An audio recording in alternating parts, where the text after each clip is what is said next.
Hi, I'm Dawn Davies. And I'm Billy Abbott, and today we're trying Balvenie Portwood 21. Balvenie is very well known not only for producing these very traditional Speyside styles of whiskey, but also for using a process known as finishing. They're one of the distilleries who really pioneered its use as a thing you talked about, because a lot of people did this process beforehand, but it was a bit of a secret, nobody really talked about it. It's a process by which you take a load of whiskey from the cask it's been matured in, and you move it into a different type of cask for a little while before you bottle it, to add a different layer of flavour, add some more different character to it, on top of the character it's got from its initial maturation. It's all been pioneered at Balvenie by a guy called Davies, who's been their malt master for many, many years, and who keeps on threatening to retire, but never quite leaves. He's been making some great whiskey, and we wish him the best of luck to create more whiskey in the future. But the Portwood 21 is very much the top end of this range of finished whiskies from Balvenie, and really shows sort of like the pinnacle of what they're trying to achieve with it.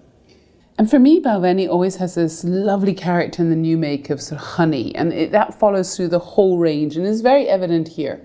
But then you've got layered on top of that some sort of stone fruits, some really ripe round characters, and then the Portwood just sort of sits on top of there. Now, I struggle with port whiskies that have been aged in port and wine cask finishes, because I think sometimes it just doesn't marry very well. But in this case, it marries very, very well. And what you have this harmonious sort of red fruit, plums, cherries coming through on the palate. And this is a really nice whiskey if you wanted to pair it with cheese or with something just as like a nice treat to self at the end of dinner. It's a really good, well-made, well-rounded whiskey.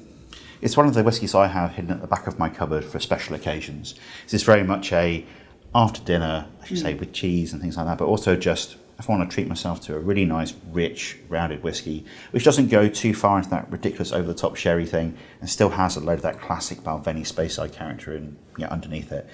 It's a really, really good dram, and one that I thoroughly recommend to lots of people. Billy, it's a hug and a glass. It is that. Cheers. Slanjava.